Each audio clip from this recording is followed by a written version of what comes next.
Today, we have received the first specifically duo boss added to Old School. Of course, there are other bosses people do as a couple, but this one is meant for 2 people specifically. You can do it solo, you can do it with more, but only 2 people get to loot the giants, and if you're alone, you only get to loot once, so it's kind of just trolling. So this is actually the first boss I can kill on release on Trader Steve. I'm pretty excited about that. And it's kind of perfect because Trader Steve is, I wouldn't say mid-game, but I don't have a scythe. The best option we probably have here is the Noxious Halberd. That's just my guess anyway. Here's the gear that we're going to be bringing. We have a Helm of Need is Not. I even downgraded my face guard for you guys, just so it was a little more mid-game. We could have brought the Blood Moon chestplate, but I didn't have it. Arania boots, just for hybrid boots, Fury, and our range switch is going to be an Addle. Just a one-click switch that should do reasonably well at range. And we also have some elemental runes in our inventory. I'm not really sure how much you're going to actually need mage accuracy here, or if you just need the spell. But let's give it a try.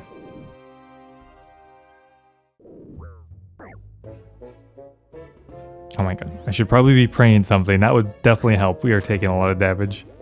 So this fight has a few components to it. There are minions that spawn that do some chip damage, and there are walls of ice and fire that get put down on the battlefield. Now the walls will get one shot no matter what gear you're wearing, as long as you use the opposing elemental spell, but the adds don't get necessarily one shot, and I'm missing a lot, so having some accuracy for those might be kind of important, so we might need to bring a mage top and bottom or something.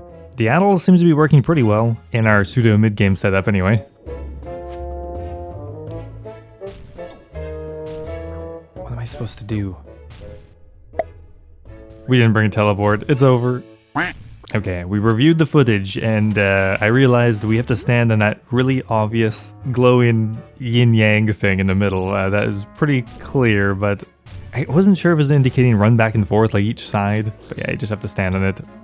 So we run a mage switch as well, so we can switch into our mage gear and then use the opposing element on the minions. There's no attack delay, kind of. So if you're quick enough, you shouldn't really lose too much time doing it. And they do explode after a while. Now as far as defensive stats, these guys have pretty low defenses to melee. I think they have a slight crush weakness, but I don't know if that's enough to make it really matter. I do have a bludgeon I could try as well, but I'm kind of liking the halberd. The extra range actually does come in handy, although you can't attack them when they're out here, unfortunately. They're just too far away, but the range is definitely nice. So like normally we'd have to break this little ice wall, but now we can just attack right over it. So essentially once they go into the enrage phase, we need to stand on the glowing circle or we take a lot of damage. So we'll just attack with range from here. And there we go, we've done it. We finished the solo. Let's see, 149 blood runes, 117 law runes. Now the question is, do we get double the basic loot? I have no clue at this point, because who knows what the drop table is. So duos is definitely the way this is meant to be done, so let's do a duo. Now one addition we're bringing is Burning Claws, and the burn effect does work on them, so I think these are going to be pretty solid. Look, we got a 5 burn tick going already.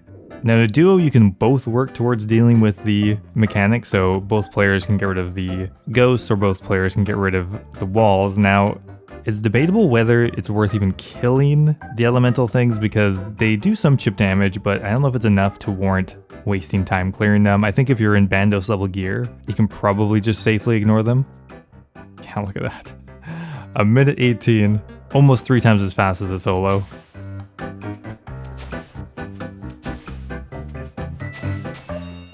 Nice, there it is.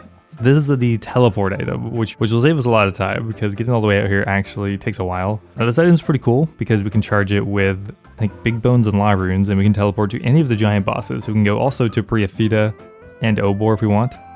Oh god, how much are big bones gonna be? Oh good lord, they're 4k each. Okay, we're not gonna buy too many of these for now. We'll just buy 10 big bones. These are worth more than dragon bones right now. We should just kill hill giants. It's probably better money.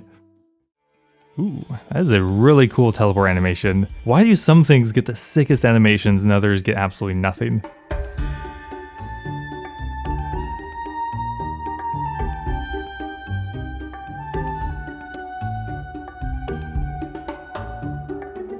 Oh, there's another collection log. The desiccated page. Now these can be turned into, I think, either burnt pages or soaked pages, or probably the new page when that comes out as well. One thing that's interesting about the boss is you can not only loot it, but you can take pages. So instead of receiving unique loot, you will always get a page drop, probably mostly for Iron Man, I would guess. And you can also destroy the loot to have a higher chance at the pet, so there's 3 lootation options. So really you have flexibility depending on what your goals are.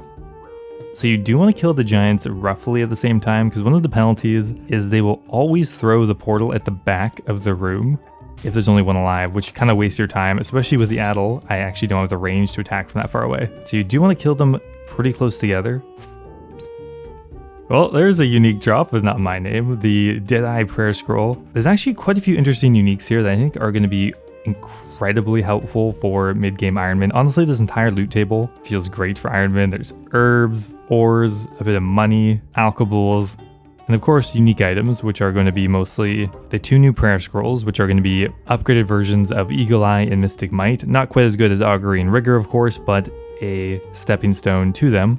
And the Twin Flame Staff, which is this interesting 6-tick staff that attacks twice and will auto-cast the monster's elemental weakness. Pretty niche, I would say, but could be a really good stepping stone item once again before you get a Toxic Trident or something like that. Ooh, look at that. Speedy 57-second kill, which is pretty good considering we're not rocking both max melee.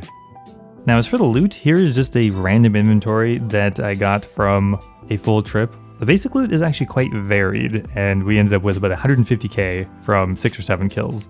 But we got quite a few different items, and I think honestly the GP per hour is going to be maybe a mil, something like that, couple mil at most, which I think is appropriate for the boss. The uniques probably won't be worth that much over time, but that's mostly because 2 of them are untradeable, probably the most desirable ones. But that's okay, this is a mid-game boss. The fight's pretty fun, it's appropriately rewarding, and something fun you can do with a duo partner, a friend, whatever. I would recommend trying it out. Anyway guys, thanks for watching the video, hope you enjoyed it, and I'll see you next time.